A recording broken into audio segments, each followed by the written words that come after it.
Quel plaisir de vous retrouver, très chers téléspectateurs. Bonsoir chez vous et bienvenue dans ce nouveau numéro de cette émission Vinci Sport. Nous avons l'occasion et l'audace vraiment de vous le présenter avec les éminents analystes. On va analyser l'actualité. Vous le savez très bien que le Léopard de la RDC vont jouer le 14 de cette semaine. La RDC jouera face à cette équipe du Cameroun. On va en discuter par rapport aux possibilités de cette équipe, mais aussi nous aurons l'occasion de parler des élections du COC, du côté du comité olympique congolais ou à Amos Mbaye. On va vraiment discuter sur les candidatures de plusieurs candidats, mais aussi nous aurons l'occasion de parler de la Ligue nationale de football qui évolue aussi déjà très bien avec les équipes qui sont en train de faire bien à leur public, surtout je parlerai de l'association sportive et club qui a fait 4 matchs gagnés, un seul match nul, une équipe qui évolue déjà très bien du côté de la Ligue nationale de football. Très heureux de retrouver aujourd'hui, je présente Jérémy Ngeleka. Bonsoir et bienvenue. Bonsoir Carlos, merci beaucoup. Bonsoir à mes co-débatteurs ainsi que ceux qui nous suivent en ce moment. Ça fait un moment que je n'étais plus ici.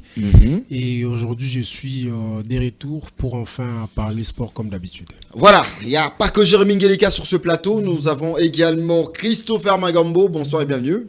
Bonsoir Carlos, bonsoir aussi à Jérémy Ngeleka qui j'ai le plaisir de retrouver ce soir sur ces plateaux parce que ça fait un bail vraiment. Je ne sais pas compter le nombre de jours depuis que j'avais partagé les mêmes plateaux avec Jérémy Ngeleka. Donc je suis très content de les retrouver ce soir. Il devient petit à petit un habitué de cette émission. À chaque moment on fait avec lui. Il s'appelle Chico Kossi, Chico Lion. Les lions de la presse. Oui, bonsoir. Bonsoir Carlos. Bonsoir et bienvenue. J'ai oublié de te dire bonsoir. Bonsoir Carlos, bonsoir à mes co-débatteurs ici présents. Bonsoir à tout le monde qui nous suit à ce moment. J'ai vraiment le réel plaisir d'être encore sur ces plateaux. Je suis déjà habitué, donc on va parler sport. Voilà, comme je viens de vous l'annoncer ici au début de cette émission, on parle de Léopard de la RDC déjà au début avec ces matchs de barrage. Vous savez très bien, la RDC doit faire face aux Lions indomptables du Cameroun avec ces groupes qu'on affiche déjà chez notre réalisateur Valdi Makavanga. Je suis avec Jérémy Ngeleka. La RDC évolue déjà assez... on peut redire très bien, ils sont déjà à Rabat, au Maroc, pour préparer cette rencontre. Comment voyez-vous déjà cette équipe avec l'effectif que l'entraîneur a proposé? Écoutez, c'est un très bon effectif. Moi, personnellement, j'étais content quand j'ai vu cette liste. Il y a eu la majeure partie déjà de joueurs qui sont habitués à jouer ensemble. Il y a au moins 90% des joueurs qui reviennent à chaque fois quand Sébastien Desabre sort sa liste. Et ça, c'est une bonne chose, bien qu'il y a eu aussi, je crois, 4 nouveaux venus. Il y a le gardien Epolo des Standards, il y a Stroikens, il y a... Michel-Ange Balil-Kouicha, le petit frère à William Balil-Kouicha. Je pense que leur arrivée va apporter un plus au sein de cette sélection parce qu'on a besoin de sons nouveaux, on a besoin d'un nouveau souffle aussi. Il faut qu'on se le dise aujourd'hui. Le Léopard de la RDC avait, on a toujours décrit ici qu'au sein de ce groupe de Sébastien Desabre, il y avait quelques insuffisances. Entre autres, un milieu offensif capable d'alimenter les attaquants. Et aujourd'hui, on a ces joueurs d'Anderlecht, si je ne me trompe pas, Stroikens, qui, je crois, ça fait à peu près 48 heures, j'avais suivi ces vidéos. J'ai vu que c'est presque le même profil avec Kebano. Je pense que ce joueur va nous apporter un plus dans ces secteurs offensifs après le départ de Pau José Mpoku, après Kebano, Trésor Poutou. On a toujours pas trouvé ces milieux offensifs capables de jouer ces mêmes rôles. Mais aujourd'hui, avec l'arrivée de ces jeunes, je pense qu'il va apporter un plus, mais aussi... L'ailier Michel Ange Balil-Kouicha qui a le même profil que c'est presque le même profil avec Meshak Elia. Je pense que face au Cameroun, on n'a pas l'obligation on n'a pas le droit à l'erreur comme j'allais le dire tantôt. On doit impérativement s'imposer pour aller jouer la finale peut-être face au Gabon ou encore le Nigeria et puis tenter de gagner la finale et puis aller jouer les barrages intercontinentaux. Moi, je pense que Sébastien Desabre et ses hommes sont conscients. Ils savent c'est que le peuple congolais attend d'eux. Ils savent aussi que le président attend d'eux, parce que le président de la République avait dit clairement qu'il n'était pas content d'eux. Après qu'on ait mené 2-0 et puis on prend 3 buts face au Sénégal, ils sont conscients, et en retour, ils avaient promis de qualifier la RDC en Coupe du Monde. Nous attendons voir ce que ça va donner les barrages. C'est 13 octobre, c'est 13 novembre, excusez-moi, au Maroc. Voilà, des Chris Magambo, je suis avec vous. La RDC joue le Cameroun déjà. Le rassemblement s'est fait du côté du Rabat. Comment voyez-vous déjà cette équipe? Moi, je pense que déjà l'équipe nationale est dans un bon élan, parce que ces derniers temps, on gagne plus. S'il faut compter le nombre de matchs perdus, c'est moins, même le nombre de matchs nuls. On a plus de victoires. Je pense que c'est jouable. Le Cameroun n'est pas une foudre de guerre. Et surtout qu'ils ont des problèmes. Leur sélectionneur ne sera pas là. Il y a un adjoint qui assume l'intérim. C'est lui qui va s'occuper de l'équipe. Il est de nationalité congolaise, bien qu'il essaie de naturaliser belge. Et c'est un ancien footballeur, un professionnel congolais qui était appelé une fois seulement lors d'un match amical face au Gabon. Ça fait vraiment longtemps. Il est avec eux. Il va essayer de rassembler les joueurs pour jouer face au Léopard. Donc c'est un match de football qui se joue dans un terrain neutre au Maroc. Donc le Léopard a beaucoup de chances de gagner ce match-là et jouer la finale face à un gagnant qui va sortir entre le Nigeria et le Gabon. En parlant de l'effectif, le sélectionneur a bien fait son boulot. Les joueurs sont vraiment présents. Moi, je pense que j'ai vu, il a écarté Banza qui joue actuellement en Asie, mais Essène est toujours là. Bon, moi, je pense que Essène aussi fait partie, parce que depuis qu'il est là, il ne fout absolument rien. Maël, qui joue au championnat égyptien, vraiment il est en forme, et surtout que le championnat égyptien c'est un championnat à relever. Je pense qu'il sera titulaire. Il va jouer avec Bakambu pour marquer des buts au milieu de terrain. Déjà, les joueurs sont là. Jérémy vient de parler du nouveau venu qui vient du championnat belge. On avait besoin d'indices. Et le 8 est déjà là, Ngalaye Mukaou, bien qu'actuellement avec Lille. Lille perd beaucoup de matchs. Il joue à Lille avec notre capitaine Mbemba. Ils sont là. Oui, ils sont là-bas à Lille, mais Lille actuellement n'est pas vraiment en forme. Mais Ngalaël, étant donné qu'il est un grand joueur, un grand médiateur, il sera là, il va essayer de construire le jeu, donner des dernières passes à Maël ou à Bakambu pour marquer des buts. Je pense qu'on peut représenter valablement l'Afrique et jouer face à d'autres nations, d'autres continents. Donc nous sommes là vraiment. Merci Christopher Magambo. On entend parler Christopher Magambo. On peut comprendre, Chico Nkossi, que la RDC est peut-être prêt pour affronter le Cameroun. Oui, dans l'essence, on voit l'effectif, ça promet.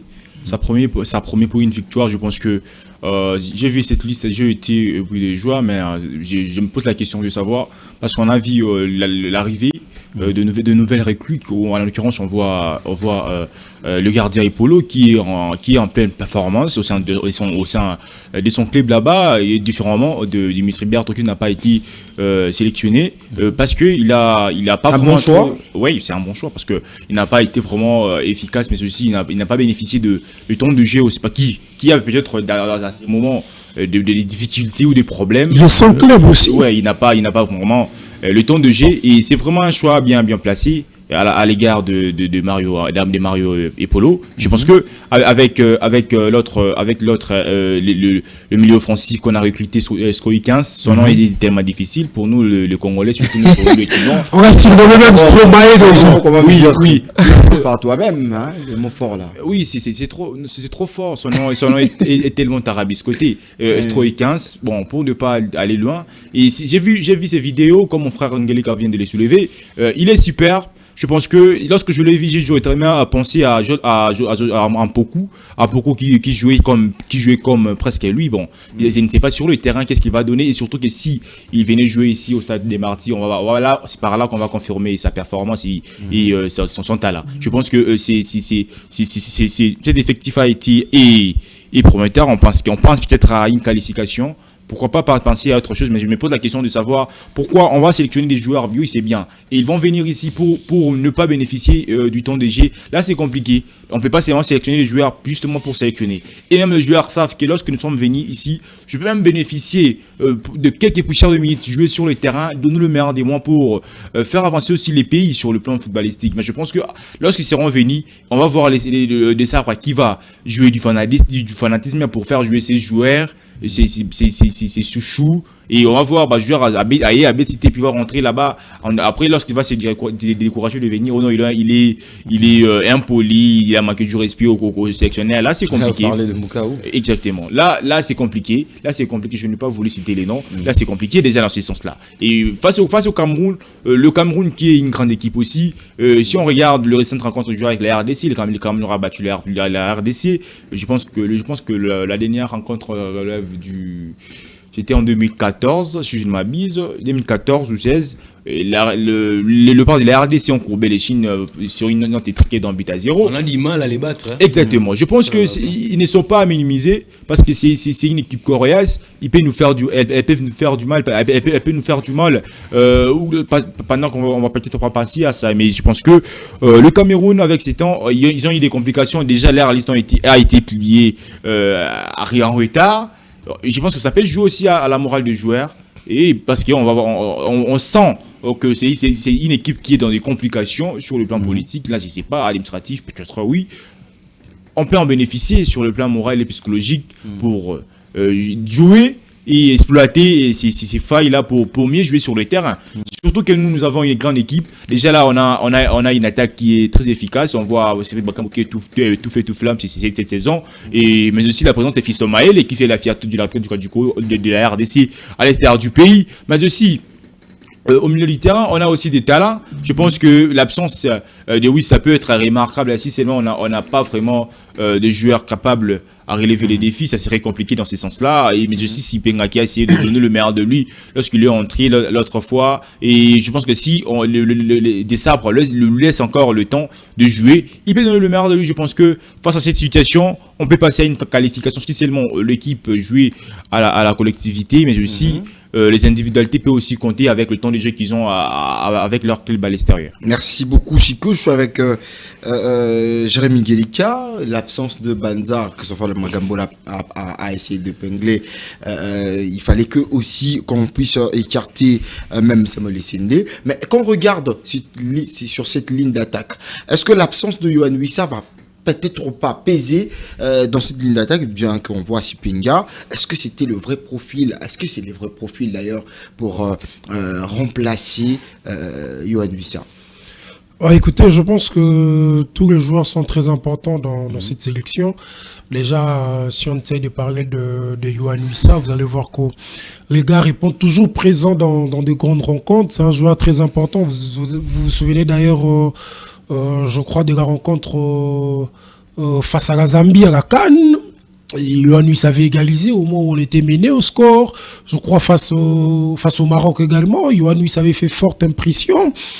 Et je crois qu'il y a des grandes rencontres comme ça que Yohan Wissa nous a beaucoup aidé. Je pense que son absence va peser un tout petit peu dans cet effectif, comme ça a été le cas avec Bakambu et les autres. Mais sur ces points, je pense que l'avenir de Michel-Ange Balikwisha ou encore de Sipenga va essayer un peu de pallier de ces côtés-là. Parce que déjà en attaque, comme je parle des avant-centres, il y a aussi Yohan Wissa qui peut jouer comme étant avant-centre. Mais là, de ce côté-là, on est bien calé parce qu'on a un Fiston Maël Kalala qui est en forme. Il y a un Cédric Bakambu aussi qui va nous aider avec son expérience. Et je pense que les problèmes va se poser maintenant sur le côté gauche. Parce qu'il y a Michel-Ange Balikwisha qu'il faut peut-être titulariser parce qu'il vient d'arriver, il est aussi en forme, il évolue en Belgique. Mais les sélectionneurs ne veulent pas faire comme toi. Lui, lorsqu'il sélectionne un joueur, il le met d'abord sur les bancs. Non, mais moi je vais vous contredire. Vous vous souvenez bien de Charles Piquet. Charles Piquet est arrivé pour une première fois en sélection. Il a été titularisé au Stade des Martyrs. Et depuis ce jour, Charles Piquet est resté les chouchous non seulement des Congolais, mais aussi des Sébastien Desabre. Vous allez voir que dans chaque rencontre, c'est difficile de voir Charles Piquet sur le banc. C'est difficile. Et aujourd'hui, moi je pense que si Balikwisha est titularisé, il fait forte impression, il joue très bien, il impressionne les Congolais, je pense qu'il va rester titulaire indiscutable. Comme ça a été le cas je pense que les latérales droits, celui de West Ham, pas celui de West Ham, mais celui qui était à Manchester United, celui qui vient à peine d'arriver, Wan-Bissaka. Il est venu, on l'a titularisé pour une première fois, les Congolais l'ont apprécié, et depuis cela, il joue bien. Pareil avec Axel Twenzebe. C'est le contraire, parce que lui, lorsqu'il est venu ici, il y avait aussi l'absence qui n'a pas été sélectionné. Mais il a en profité. Il a en profité. Twenzebe et les autres. Là, oui. Je pense qu'en sélection, moi je pense pas que l'entraîneur a ses chouchous encore, ses pions préférés. Moi je pense pas. Moi je ne suis pas de cette école de... Vous voulez pas que l'entraîneur soit de cette façon ou il est déjà dans ce chemin? À mon avis, je pense pas. Parce que ces joueurs qui jouent là, s'ils sont titulaires, c'est parce qu'ils méritent. Je parle d'abord de Moutoussamy. Moutoussamy, bien qu'il délivre pas des passes décisives, mais si vous essayez d'analyser le rencontre de le part de l'RDC, vous allez voir que ce gars ne se fatigue presque pas. C'est un gars qui défend bien, c'est un gars qui aussi sur le plan offensif apporte un plus. Pareil avec Edo Kaimbe. Ce sont des gars qui, même quand on est en difficulté, vous allez voir que ces gars défendent. Et quand aussi nous sommes en position de force, ces gars apportent un plus sur le plan offensif. Et je vais même plus loin pour dire que dans le monde, c'est difficile d'avoir ce genre de joueurs qui défendent et attaquent en même temps. Qui sont bons sur le plan offensif et défensif. Oui. Voilà. Au FC Barcelone, je prends un exemple. Si vous voyez un joueur comme Pedri, Pedri est plus offensif. Défensivement, Pedri est faible. Mais nous, quand même, au pays, on a cette chance d'avoir Moutoussamy, qui est bon sur le plan offensif et défensif. Et pourquoi ne pas être titulaire? Je parle de... Peut-être aujourd'hui, moi, en tout cas, je ne suis pas de ceux qui pensent que Massakou doit être titulaire. Parce qu'aujourd'hui, Reinildo, excusez-moi, je ne sais pas si j'ai massacré ses noms, cet ancien joueur de l'Atlético de Madrid qui évolue du côté de Sunderland, est en train de faire cirer les bancs à Arthur Massakou. Arthur Massakou ne joue plus. Pourquoi? Parce que le gars est meilleur que lui. Et sur ces postes... Le poids de l'âge, exactement, surtout Massakou. Les poids de l'âge, oui. Mais Reinildo à quel âge? C'est presque le même âge avec Massakou. Je pense même qu'il est plus âgé que Massakou, oui, parce que Massakou a 32 ans, je crois, lui est dans les 34. Mais il est en train de faire ça. C'est la performance qui est en train de saisir. C'est la performance. Et aujourd'hui, moi je pense que... Massakou revient du championnat turc, hein. Moi, je l'ai souligné. Moi, je pense qu'il faut titulariser Joris Kaembe qui ont tout fait, tout frame avec son club de Genk. Et il faut que la méritocratie, il faut qu'on sente la méritocratie. Ceux qui sont performants, ils doivent être titulaires. Bissaka est performant, il doit être titulaire. Joris Kaembe est performant, il doit être titulaire. Il y a Charles Piquet qui joue presque régulièrement aussi avec Espanyol de Barcelone, il doit être titulaire. Pas avec Meshak Elia, non. Non, moi je ne parle pas de Meshak Elia, je n'ai pas parlé de Meshak Elia ici. Depuis que j'ai commencé, depuis le début de l'émission, je parle même. C'est vous qui venez de citer notre Meshak Elia. Oui. Moi je n'ai pas cité Meshak Elia. Je pense qu'on doit mettre le meilleur. Meshak qui ramène aussi du Tunis. Non. Oui, au sein de cette il vient lorsqu'on n'a pas besoin de lui. Il n'arrive plus à nous convaincre depuis un moment. Oui, mais chacun, moi j'aime qu'on puisse l'utiliser comme un joker.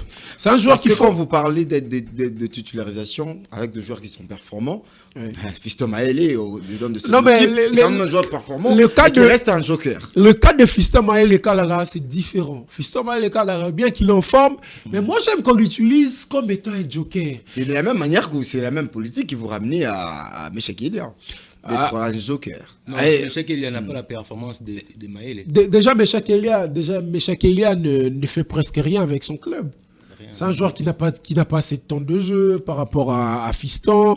Mais Fiston, moi, j'aime qu'on puisse l'utiliser comme un joker. Lorsque la défense adverse est fatiguée, Fiston peut entrer à la 65e ou 70e minute, et puis il enchaîne.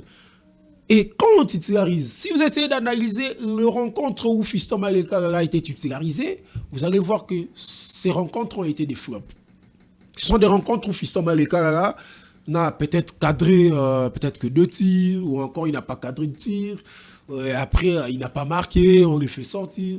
Donc, mais quand Fiston Malekala entre, il apporte toujours un plus. Moi, je pense que Sébastien Desabre, c'est pas un entraîneur qu'on doit lui montrer quoi faire. Il connaît son effectif et je pense qu'il va mettre un 11 idéal pour aller défier le Cameroun. Très important, hein, parce que la RDC, si j'ai quand même une bonne mémoire, on va jouer les 13. Les 13, ouais. Les 13 à partir de 20h. C'est le jeudi. C'est un jeudi. C'est un jeudi où on a encore des rencontres déjà en termes avec la Ligue nationale de football. Après, le soir, on aura l'occasion de vivre cette rencontre entre le Léopard de la RDC et le Cameroun. Le Cameroun qui est aussi un terrain un peu difficile pour la RDC. Hein, ça, il faut qu'on se le dise. Mais ça, ce n'est pas une impossibilité pour la RDC. C'est difficile, mais c'est pas impossible. La RDC a un effectif capable de défier cette équipe du Cameroun qui a d'ailleurs beaucoup de problèmes hein, au sein de cette équipe.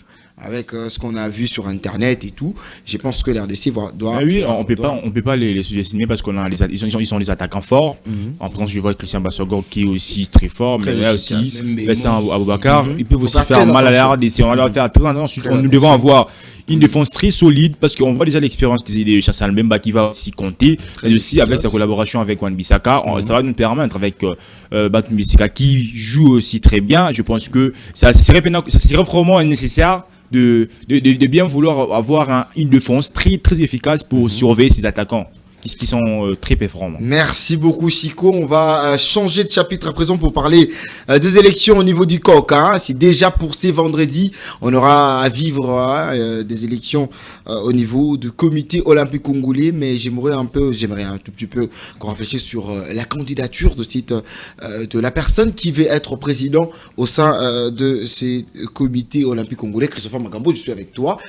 Comment vous voyez la candidature d'Amos Mbayo qui aujourd'hui ne cesse de... Mais c'est lui, il est l'unique d'ailleurs, il est l'unique. On parle juste de sa vision. Est-ce que c'est pour une bonne continuité? Oui.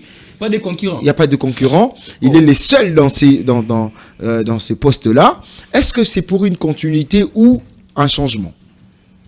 S'il est le seul candidat, c'est pour une continuité. Il a fait, je pense, 15 ans. 15 ans. Il a fait 15 ans comme président du COC. Une seule chose est vraie, il avait promis de ramener ne fût-ce qu'une médaille aux Jeux Olympiques, mais chose qui n'a pas été faite. Bon, pour moi, il essaye de bien diriger les COC, hein, parce que en les voyant, moi, je l'ai connu à la fédération de handball. Là-bas, vraiment, les choses marchent bien. En regardant notre équipe nationale, les deux versions, la version féminine et la version masculine de handball, les deux sélections-là se comportent bien. Maintenant, avec les comités olympiques congolais, ils se débrouillent. Hein, déjà, nous participons aux Jeux Olympiques. Avec lui, il a fait 15 ans, donc il a amené les pays à 3 éditions des Jeux Olympiques. Je pense que les médailles viendront toujours. Donc, c'est un monsieur qui aime bien les sports. Parce que beaucoup se raccrochent au football, mais lui, il se démarque avec des autres disciplines. Hein. Oui. Donc, il essaie de bien faire les choses. Donc, qu'on lui donne un nouveau mandat, il va s'améliorer. Les choses qu'il n'avait pas faites dans les passés, il va essayer de corriger ses erreurs. Très efficace. On parle avec Chico, je suis avec toi. Le profil d'Amos Mbayo au sein de ces comités olympiques congolais, est-ce que c'est pour une bonne continuité ou juste réajuster quelques points? Parce que c'est quand même le président qui a beaucoup duré au sein de ces comités olympiques congolais. Est-ce qu'on peut s'attendre à un renouvellement ou essayer de faire quelque chose de bien? Parce que après les promesses prononcées par Christopher Magambo du médaille, jusqu'à présent, on n'en a pas toujours. Ben oui, et puis tant mieux promettre le médaille, mais c'est pas lui qui va combattre. Mais oui, mais quand même, il a cet esprit-là positif pour les athlètes congolais. Je pense que c'est une bonne chose. Ouais, c'est pour une bonne continuité parce qu'on voit Amos Mbayo qui a beaucoup fait pour que ces milieux-là soient quand même apaisés, mais aussi qu'il y ait au moins des participations des clubs congolais, encore du sport congolais, si je peux le dire ainsi, aux compétitions continentales. Je pense qu'on doit les laisser le temps. Il va voir et puis arranger les petites problématiques qu'il y a eu à rencontrer durant ces 3 mandats. Souvent on dit on ne peut pas changer l'équipe qui gagne. Je pense qu'il a quand même pu atteindre un niveau où il a essayé de réorganiser les choses au sein du comité olympique congolais. Je pense qu'on doit les laisser le temps pour travailler et c'est ce que je peux dire parce que si on se mettait à détailler le bilan d'Amos Mbayo, on va peut-être tenir 4-5 émissions et puis on va pas finir parce que il a fait que 15 ans. Avec ces 15 ans, on a senti vraiment ses pragmatismes pour Amos Mbayo. Je pense qu'on doit le soutenir, être derrière lui pour ces nouveaux mandats parce qu'il est l'unique candidat pour sa propre succession et je pense que on doit laisser le temps. On doit laisser le temps au temps parce que si c'est Amos Mbayo, on sait qu'il sera imbattable et il restera imbattable. Alors, Jérémy Ngeleka, je suis avec vous, Amos Mbayo, qui, on doit le dire, hein, parce qu'il n'y a pas de concurrent, il n'y a pas quelqu'un qui essaie de mettre une candidature face à lui. Est-ce que c'est un profil qu'aujourd'hui on peut se dire de croire en lui, de mettre de la foi pour essayer de voir l'évolution du comité olympique congolais? Je pense qu'il faut continuer à croire en lui. Pourquoi? Parce que c'est un monsieur qui maîtrise bien ces secteurs-là. Aujourd'hui, Christopher l'a dit, il y a beaucoup qui se penchent dans le football, mais lui a choisi d'être dans ces secteurs-là. Et je pense que déjà, quand les gens ne veulent pas, le concurrencer, quand les gens ne veulent pas déposer la candidature, et défier, cela veut dire, c'est aussi un langage. Cela veut dire en quelque sorte, c'est un langage en fait, parce que aujourd'hui, moi je me dis, cela n'est pas, voilà, les gens ont peut-être peur de défier quelqu'un qui connaît bien ces terrains pour dire que je n'aurai pas assez d'accès facile pour, voilà, faire bien les choses, ou peut-être que non, il va bloquer les choses. Je pense pas qu'ils sont plus compétents que lui, hein. Je pense pas, parce que déjà, si vous dites qu'ils ont peur, oui, ils ont peur parce que ils se disent que nous ne sommes pas peut-être compétents par rapport à lui et on fera peut-être il faut soit passer à la diabolisation, non, il y a eu ça, on nous empêche de faire ça, ou encore on nous empêche de déposer la candidature. C'est ça, quand on sait qu'on n'est pas à mesure d'assumer ou encore d'assumer un tel poste, on se lance toujours. Non, retiré sa candidature. Oui, il a retiré sa candidature. Vous avez le président. Est-ce qu'il y a des candidats, est-ce qu'il y a des candidats qui se sont prononcés, qui sont peut-être plus compétents qu'Amos Mbayo? Il y a un jeune qu'on appelle, si j'ai oublié son nom, c'est encore Ndoumbi qui s'est prononcé, mais je pense qu'il le savait très bien qu'il n'est pas vraiment l'adversaire de taille de face à Amos Mbayo, qui a de l'expertise et puis il maîtrise très bien le comité olympique congolais. Il devait venir avec des arguments solides, mais aussi des projets qu'il devait mettre en place et peut-être convaincre aussi les différentes fédérations. Malheureusement, il n'a pas été retenu, sa candidature plutôt n'a pas été retenue et il a été déjà mis de côté. Je pense que si on veut parler de compétences, Amos Mbayo, cette tâche, sincèrement, relève de ses attributions parce qu'on a vu ce qu'il a fait et la réponse en est qu'il n'y a pas vraiment de candidats qui se sont prononcés décisivement pour entrer dans la course. Je pense que Jérémy avait la parole, hein. Je pense s'il n'y avait pas ces bourdonnements qui bougeaient. Jérémy, vous je disais qu'il n'y a pas plus compétent que lui. Il faut le laisser. Bien qu'il a fait 15 ans, il y a certains qui se plaignent, non, mais comme le rôle à Royaume ou quoi. Non, mais moi je pense que ceux qui se sentent plus compétents, qu'ils aillent le défier. Si aujourd'hui les gens n'arrivent pas à le défier, c'est parce qu'ils ne sont pas en quelque sorte compétents. Laissons-le le temps. Je pense qu'il connaît, il sait que sur le point où Simba quitté. Mais Jérémy, tu sais que les athlètes ont eu beaucoup de problèmes autour de ces, en termes de compétition. Est-ce que cela pouvait pas permettre à Ramos Mbayo de dire, bon voilà, j'ai vu tous ces désidératas et tout ce qui s'est passé, lâcher l'affaire? Non, mais moi je pense qu'il a encore beaucoup à donner, je dirais au comité olympique. Je pense qu'il a beaucoup à donner parce que si il estime que, parce que s'il estimait que je pense que je n'ai plus à donner. S'il estimait qu'il n'avait plus rien à donner, il allait laisser. Je pense que c'est un pasteur. Je pense que c'est aussi un monsieur qui est honnête.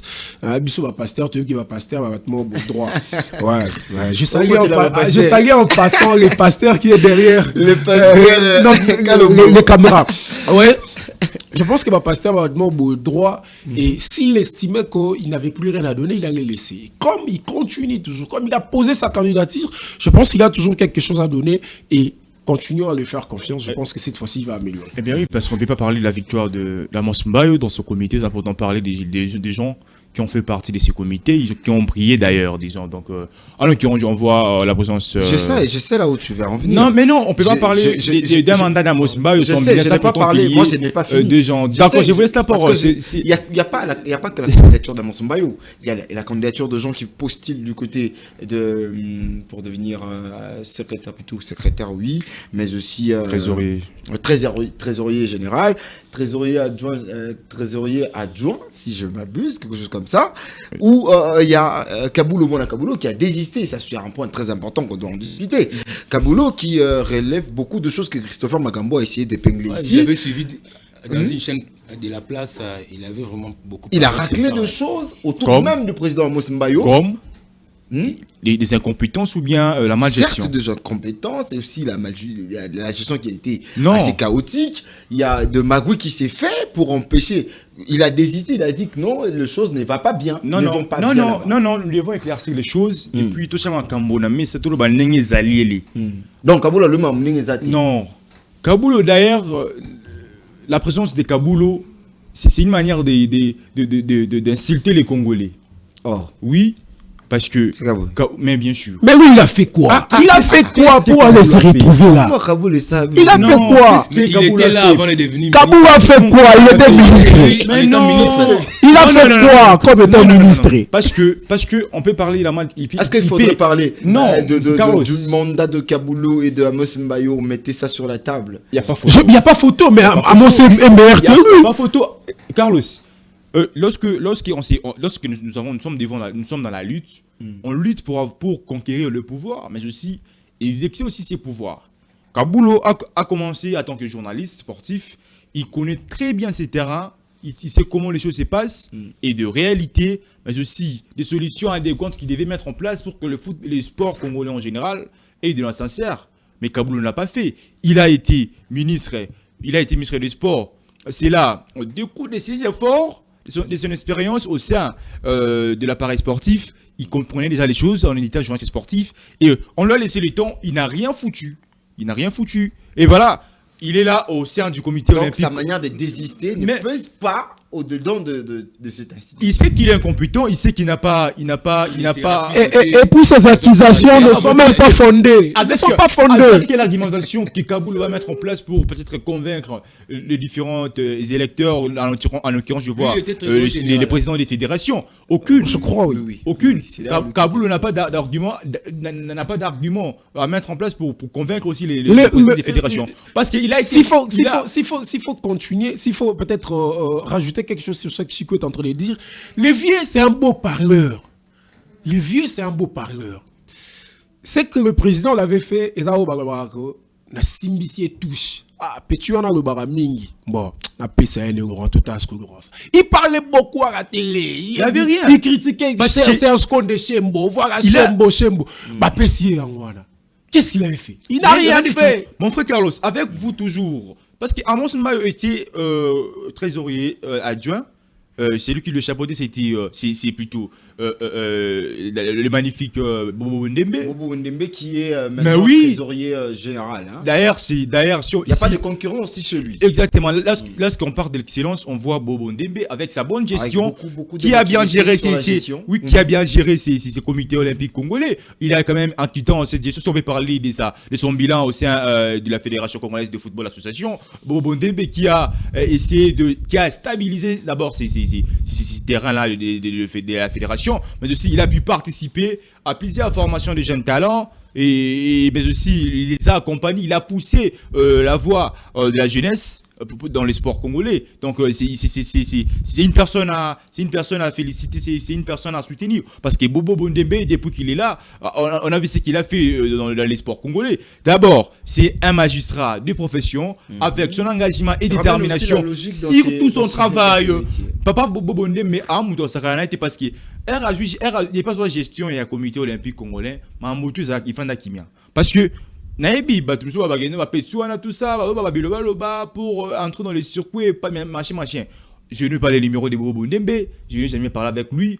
Je suis journaliste sportif, je suis analyste, et je resterai journaliste. Nous analysons et nous communiquons. Quand c'est bien, c'est bien. On doit féliciter le bon travail. Et je vois Bobo Ndembe fait partie de ces gens-là qui ont abattu un grand travail. Disons, donc, en étant au sein du comité olympique congolais, Bobo Ndembe a participé aux discussions menant de participation des athlètes congolais dans des compétitions étrangères. On a vu sa participation au Bobo Ndembe qui est très fort sur ces terrains. Je pense qu'il est imbattable, il est magnifique. Voilà pourquoi il n'a pas de concurrent. Il n'a pas de concurrent. Je pense que Bobo Ndembe a un moto qui particulièrement mandat à Salamoussa parce qu'il est irréprochable. Donc si je peux le dire en gros. Merci beaucoup. Je pense que Christopher, vous avez quand même quelque chose à rajouter. Les élections seront transparentes. Les délégués qui vont voter ne sont pas corrompus. Il faut nous dire ça. Nous voulons des bonnes élections, nous voulons un bon comité qui soit là, qui dirige bien les coqs. Donc, aux prochains Jeux olympiques, nous avons besoin même d'une médaille de bronze seulement. Parce qu'une grande nation comme la RDC n'a jamais remporté une médaille olympique. C'est vraiment pitié pour nous. Donc nous, avec les nouveaux comités, les comités qui seront élus, les comités qui seront mis en place là-bas, donc nous avons besoin d'un comité là qui va amener les athlètes aux Jeux olympiques et remporter des médailles. Ah oui.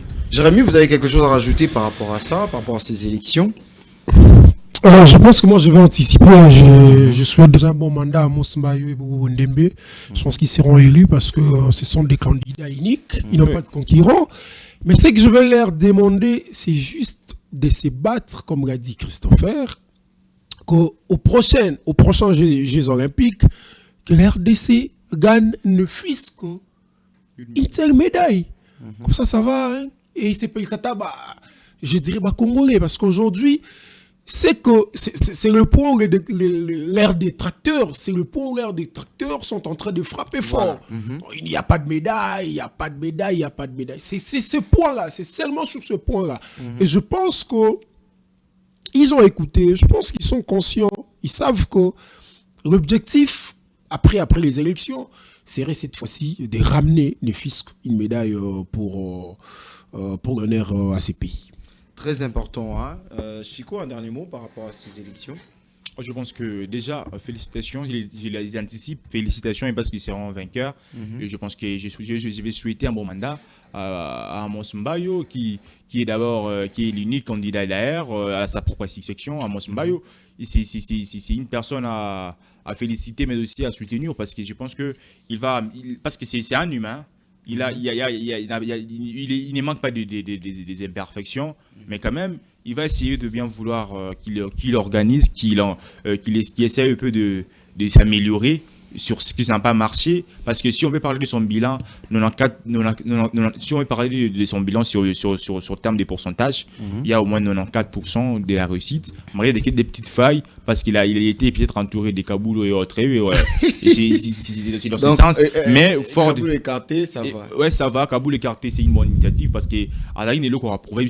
On va aussi soutenir bien sûr la candidature de Bobo Ndembe qui est fort sur ces termes. terrain. C'est lui-là qui a été même, qui a été même, comment je peux dire, gratifié comme ambassadeur du football congolais parce qu'il a pu participer à plusieurs formations de talents, de jeunes, et voilà. Donc je pense qu'on doit les soutenir. Ouais, c'est intéressant. Merci beaucoup. Je vais vous rappeler déjà le poste auquel les élections doivent se faire.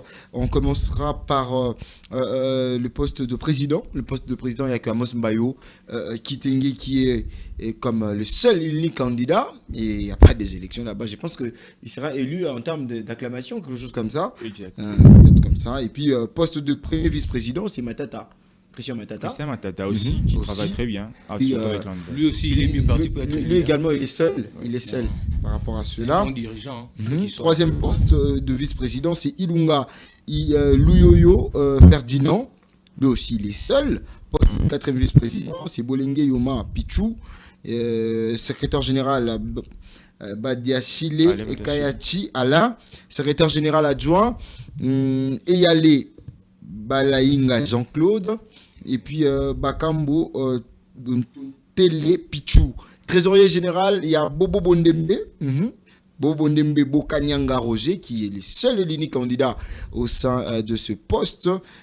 Lui que j'aime beaucoup sa manière de gérer. Avec, je pense que c'est le touche qui porte du côté du droit, qui essaie un peu de ramener la logique aussi du côté du sport congolais, un point très efficace. Du côté des trésoriers généraux, il y a Kabulo plutôt, Mona Kabulo qui a désisté, qui a retiré sa candidature et qui laisse la place à Matenda Kibangala, bienvenue. Donc vous savez, c'est dans ces côtés-là que les choses vont vraiment se passer. Et je pense que les 14, on va être là pour suivre de près ces élections, voir ce nouveau comité qui va être mis en place, et ça va nous permettre d'évoluer dans ces sens. Merci beaucoup. On va terminer cette émission avec la Ligue nationale de football que vous suiviez avec nous, bien que l'interdiction de la Fédération congolaise de football association pour le droit télé des clubs qui ne cessent de réclamer. Mais on commencerait avec le club qui fait le plus et le bon temps ces derniers temps, avec le club qui a fait 4 matchs, plutôt 5 matchs joués, un seul match nul, 4 matchs gagnés. Chico Vec Club reprend sa couronne dans cette compétition, dans ces championnats de la Ligue nationale de football. Oui, la saison sportive que je t'avais dit autrefois, elle est vraiment décisive cette saison. Pourquoi pas participer aussi aux compétitions africaines avec cet ascenseur. Je pense que l'AS Vita Club est tout fait, tout flamme cette saison. C'est une bonne chose pour les Mutumu Kwabu. Les Moscovitch. Ouais, c'est une bonne chose, et surtout que ce club actuellement regorge plusieurs talents. On voit Marsu Yangana qui est tout fait tout flamme aussi dans cette attaque, et voilà, on voit cette performance. Et en tout cas, j'ai beaucoup aimé parce que l'AS Vita Club est parmi les clubs le plus influents ici en Bukavu du Congo, d'ailleurs parmi les meilleurs clubs africains aussi.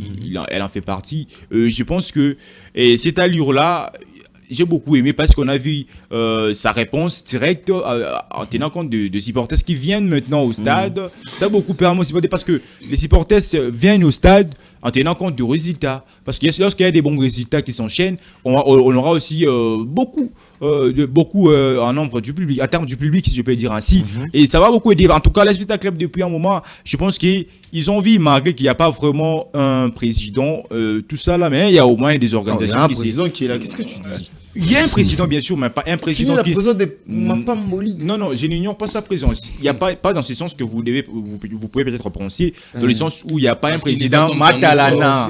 Non, un président Matalana. Vous avez rectifié, un président Matalana. Exactement. Un manque de président. Ouais. La minute, un président Matalana, un président qui est dans le calme, il est silencieux, mais on voit maintenant ce qui s'est fait au sein de l'AS Vita Club. C'est une bonne chose. Ils sont aussi à suivre parce que j'ai suivi certaines rencontres de l'AS Vita Club. En tout cas, ils ont une très belle équipe avec une belle attaque. En l'occurrence, je vois aussi Beloukou qui a marqué un doublé l'autre fois. Il y a Kabia et autres. C'est une bonne attaque. Et avec Zito, le milieu du terrain, qui fait danser les choses. En tout cas, très très bien, le milieu. Je pense que l'AS Vita Club fera mal aux équipes. Si c'est il pourra aussi participer aux compétitions africaines, surtout en gardant ses performances. Très efficace. Alors, je suis avec Chris Magambo. Vous regardez V-Club. Oui, certes, vous avez épinglé V-Club.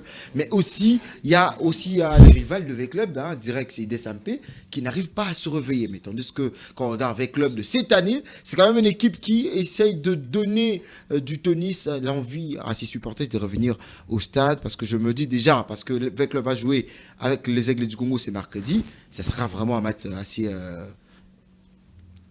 Rappelons à nos téléspectateurs que nous sommes à la phase classique. Non, ouais, nous sommes à la phase classique, qui est quand même bien commencé. Qui viendront tôt ou tard. Mais au niveau de la phase classique, V-Club a bien construit son équipe. V-Club se comporte bien.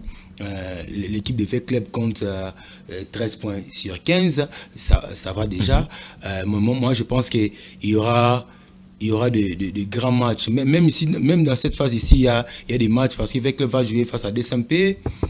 V-Club a déjà joué face à Maniema-Aignan. Une rencontre qu'ils avaient fait un match nul.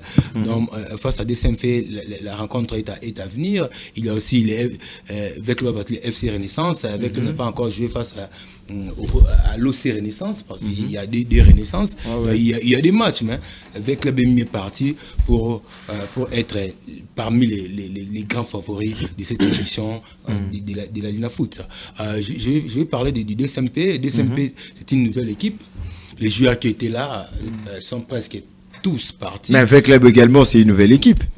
V-Club a construit une équipe avec des bons joueurs, des joueurs qui avaient bien terminé la phase des playoffs. Mais DSMP a construit sa nouvelle équipe avec quels joueurs. Donc c'est une nouvelle équipe. Ils essayent de se connaître. On va voir ce que ça va faire. Je pense que DSMP va essayer de se débrouiller pour se retrouver à la phase des playoffs. Je vais essayer de parler de l'équipe du FC Renaissance, la nouvelle Renaissance qui est là. Qui va jouer avec DSMP le jeudi. Une équipe qui se comporte mal, donc une équipe qui a des problèmes administratifs. Et une équipe qui n'arrive pas à gagner sur le terrain, alors qu'ils avaient bien joué lors de leur rencontre face aux Aigles du Congo. Un match vraiment du niveau tactique est très haut, mais l'équipe n'arrive toujours pas à gagner. L'équipe a perdu des points sur tapis vert. Il y a les matchs de la première journée où ils avaient des problèmes administratifs, ils avaient perdu par forfait. Il y a un match qu'ils avaient joué face aux Aigles du Congo. Cette rencontre-là, ils ont perdu par forfait. Non, surtout pour le premier match, en tout cas, vous devez rectifier parce que ce n'était pas un problème administratif. Le club a été pris pour jouer cette première rencontre. Mais ils n'avaient pas encore payé l'argent de la participation. Non, si, foot avec des jambons. Et puis, les problèmes s'est posé au niveau où la Lina Foot n'a pas pu communiquer cela avant la rencontre. Et on a causé des problèmes. Mais avec le club, ils se sont déjà terminés avec certaines dispositions, avec tout ce qui va avec. Donc, vraiment, c'était difficile avec les petits points hier. Les FC Renaissance. Ils ont perdu, 2-1 face à Ange Vert. Ange Vert, une équipe coachée par Guy Loussadis, Guy Loussadis qui a bâti son aîné du quartier, Djene Toumba. Donc, c'est vraiment difficile pour eux. Donc, on a lancé un bongisana. Mon aîné, Djene Toumba, qui équipe. Un coach Djene. Moi, je crois que le match avec on a commis là qui écoute. La félicité par rapport à niveau tactique, on a été bien. Mais, dans mon niveau, 1 sur 15. Donc, mon boulot fort. Mais là, on aura 5e journée. Donc, bon, ça peut président Moukouna Tchèque va moyen de l'équipe donc pour bêter na playoff pour la place qualificative pour l'interclub de la saison prochaine donc bon ça peut na match so ya penda maman bien ça là donc ba fana bazana tout match so ya face à DSMP ils a un match à famille et on a un match na mona New Jack na assistant na entraînement en fixation bah non comment ça coup de gants bah que bêter na DSMP première journée bah ça coup continuer on peut nous s'entraîner et belé boy dernier équipe ordinaire bah il va gagner DSMP donc FC Renaissance P a gagné les DSMP voilà donc non ils a balle pas bon ça non bah falloir ça résultat très efficace je pense que là on a un groupe à Renaissance je vais FC Renaissance bazar Gonyo à niveau mo Djene Toumba ba on a posé ça limogé pour ça classico bah on pose ça bozaki entraîneur azofanda balobi kutu entraîneur azofanda tant équipe azo pour la 2-0 azo le battre azo tika la milimo à coacher Jérémy Ngeleka la Lina Foot. Écoutez, je vais ramasser les tout. Laissez-moi assez de temps parce qu'ils ont assez parlé. Merci beaucoup. Je suis à ton temps. Je pense que nous sommes encore là. Il y a Vec Club qui a 6 rencontres, qui a 6 matchs joués. Il y a les autres qui comptent 5-4 journées. Bref, il y aura, dans le groupe B, il y aura 13 rencontres dans cette phase aller. Pour chacune des équipes. 13 rencontres. C'est-à-dire, aller-retour, ça fait 26 rencontres pour chacune des équipes. Donc, ce qui veut dire que ces clubs ont suffisamment le temps. Même ceux qui sont en bas de tableau, comme peut-être Maniema ou encore Bukavu Dawa, qui sont en bas de tableau. Maniema aussi n'arrive pas à gagner. Exactement, ils ont suffisamment le temps. Ils ne font que des matchs nuls. Ils doivent maintenant se réveiller. Parce que, je dirais, les erreurs qui sont... Les matchs qui perdent maintenant peuvent peut-être les rattraper à la phase retour. Pour parler de Vec Club, je pense que Vec Club, on ne doit pas aller trop vite avec Vec Club. Oui, Vec Club est en forme. Oui, Vec Club est en train de gagner. Oui, Vec Club n'a encaissé qu'un seul but. Oui. Vec Club qui marque beaucoup de buts. Oui, je n'en disconviens pas. Mais Vec Club a joué contre qui? Vec Club n'a joué que les gros matchs de Vec Club. C'était contre Maniema. Je crois contre Maniema. Et c'était quoi le score? C'était 0 but partout. Il faut attendre Vec Club. Il faut se rappeler que c'est un Maniema qui joue les interclubs de la CAF. Vec Club en pleine construction. Il a bien souligné que c'est une question qu'il sait que c'est là où je suis en train de me localiser. Un Maniema Union devant un Vec Club qui est en pleine construction, il faut faire cette différence. Oui, j'arrive là. Je pense que Vec Club, pour au fait confirmer que Vec Club a un bon groupe, Vec Club est revenu. Je pense qu'il faut des matchs tests. Des matchs tests face à le SMP, des matchs tests face aux Aigles le mercredi, des matchs tests face à le Renaissance, des matchs tests face à, je crois qu'ils ont déjà joué contre MK. Mais il faut vraiment des matchs tests comme ça. Et c'est sur base de ça qu'on va confirmer que Vec Club est bel et bien de retour. Oui, ils ont un très bon effectif. Ils ont Kabea Kanina qui impressionne, ils ont Marzouk Diakana, ils ont Beyoukou Moussi, ils ont Eliezer Tamboué, ils ont Zito qui est impeccable au milieu du terrain. Ils ont aussi Lorendo Mansanga qui est aussi, je dirais, fait un très bon travail sur le plan dans l'axe central. Et aussi, Enoch, je crois Enoch Lotanga, je ne sais pas si j'ai mal prononcé son nom, Enoch Lotanga, c'est cet ancien joueur de MK qui est en train de jouer un football presque parfait. Je crois que Vec Club est sur une bonne voie. Je crois que Vec Club, cette fois-ci, a fait un très bon recrutement parce qu'on avait décrit ici que... Voilà. Vec Club ne faisait pas confiance au talent congolais. Il faut aussi féliciter les Aigles. Parce que si Vita Club a aujourd'hui recruté, je crois, Boanono, on rappelle, je ne sais pas si j'ai massacré son nom, on rappelle les Zemo. C'est un joueur de TP les Anges comme ça.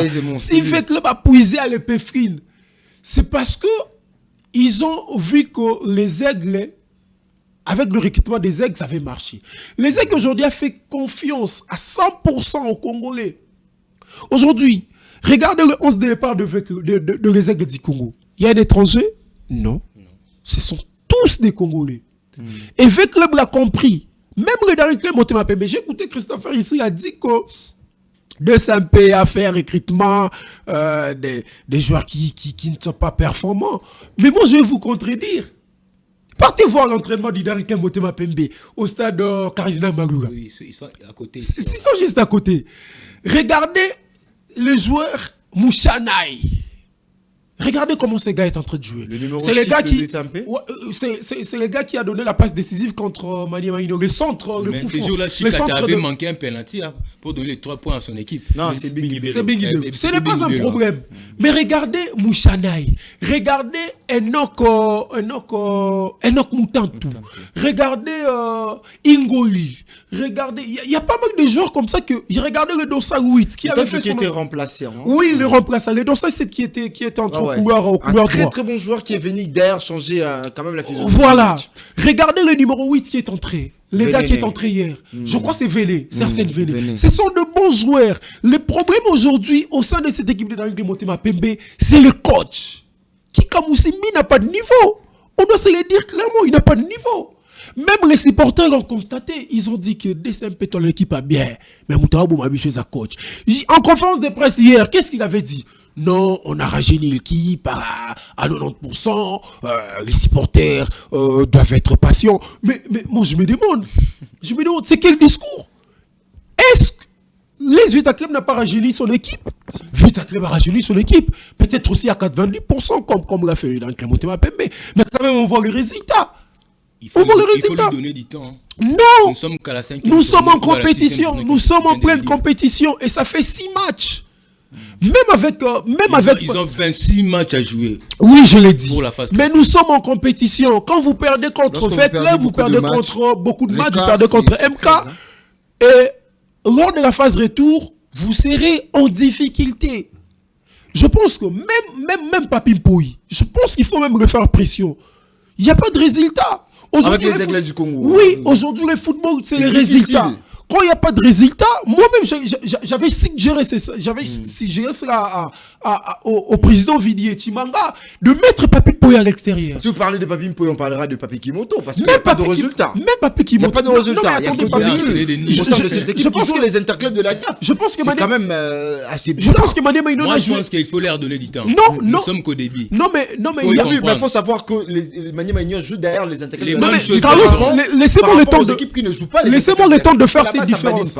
Laissez-moi le temps de faire ces différences. Il y a vraiment une différence entre Papi Kimoto. Rapidement, Jérémy. Il y a une différence entre Papi Kimoto et Papi Mpoui. Je m'explique.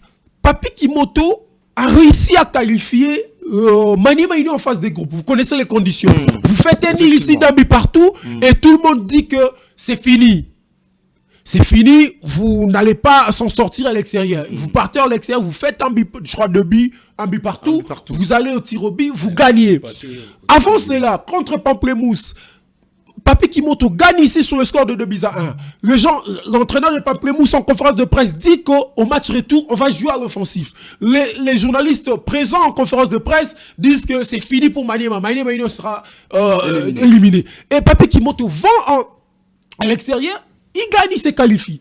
Je pense qu'il y a vraiment une différence avec Papi Kimoto et Papi Mpoui. Papi Mpoui n'a pas réussi à qualifier les aides du Congo, même au deuxième tour. Papi Mpoui a joué, je crois, c'est plus de 5 matchs.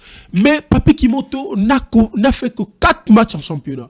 Je pense qu'il y a vraiment une différence entre les deux.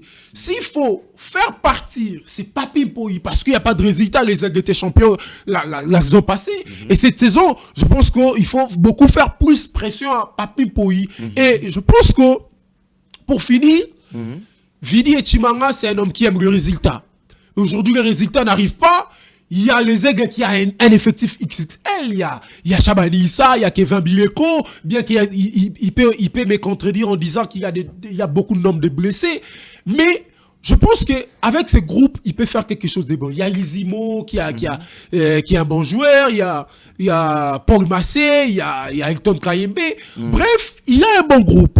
Si les résultats n'arrivent pas, je pense qu'il faut le mettre dehors. Merci. Même à la 6e ou 7e journée, il faut le mettre dehors. Merci. On est encore au demi. C'est trop fort, hein, parce que quand on regarde, il n'y a pas de résultat. Le football, c'est ça le résultat. Bien que le Christ aime bien le beau jeu, mais quand même le football, c'est aussi les résultats.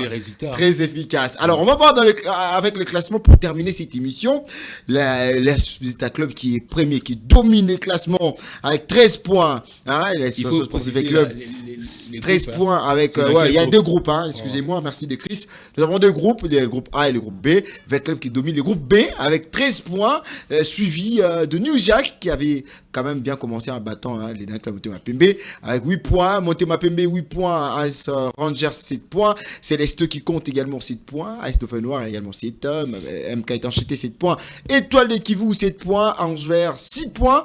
Maniema Union, qu'on a parlé de manque de résultats, compte 4 points pour 4 matchs joués, mais aussi au Renaissance 4 points. Les Aigles du Congo, ils se retrouvent 12e au classement avec 2 points. Les Aigles qui n'ont pas gagné jusqu'à présent faisant 0-0, match gagné. Et puis FC Renaissance qui peine également pour se relancer, l'équipe de Mukuna qui n'essaye pas toujours de se réveiller. Ils vont jouer face au dernier club de Mapembe, c'est jeudi. Au stade Tata Raphaël de la Kétu, le club va jouer les Aigles du Congo, une rencontre pour permettre aussi aux hommes de Barthélemy Cantono de s'amuser, de voir si vraiment c'est une équipe à faire confiance ou à arranger encore une fois de plus. Merci à nos très chers invités de ce soir. Merci Jérémy Nguelika, merci à l'homme du veste toujours bien habillé, Chikonkosi. Mais oui, on ne peut pas ressembler à nos problèmes parce que le journalisme n'exclut pas l'élégance. Mais tout le monde a des problèmes, on ne peut pas quand même ressembler à nos problèmes. Merci j'ai dit merci à Jérémy Nguelika, c'est pour une première d'ailleurs de partager. Mais on est plus sur le terrain. Exactement. J'ai tant observé parce que je vis à Lipa Moutabambo, dit quoi. Donc on s'est compris. Je sais, bon. Je dis merci à tout le monde qui nous a suivis, au pasteur qui est derrière la caméra, qui nous a accompagnés durant toute l'émission, à l'ingénieur Valdi qui est à la régie, et je te dis merci là où tu es aussi pour les bons travaux. Ah, mais on a le rôle de présentateur. Non, je dois les faire parce qu'il a un grand travail ici pour nous. C'est lui qui fait d'ailleurs que tous en ma TV. Je dis merci à ma grande sœur Esther Willow, souvent je l'appelle la nationale, Esther Willow, ma sœur qui est chargée, très belle en tout cas. Je t'aime beaucoup, ma chère. Christopher Magamo, merci pour vos analyses. On va terminer cette émission par là. Chico a profité des Célestins et passer les derniers mots. Seulement. Merci.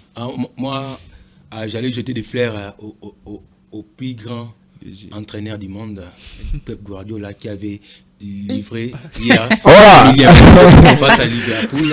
Avec une affaire de, je crois, 716 victoires. Oui, 716 en 1000 matchs, donc vraiment, il les mérite. Pour moi, il est le plus grand entraîneur. Exactement. Merci Christopher Magamo, on va s'écouter par là. On se retrouve déjà demain pour la rediffusion de cette émission. Vous savez, Vinci Sport est là pour toutes les actualités sportives. Vous avez compris qu'on a parlé même du comité olympique congolais, c'est-à-dire nous parlons de sport en général. On se retrouve les lundis prochains, ou peut-être si je m'abuse, les jeudis pour Vinci Foot, et puis les lundis prochains pour Vinci Sport. Retrouvons-nous demain, si vous avez loupé l'occasion de nous voir aujourd'hui pour la rediffusion à partir des 15h juste.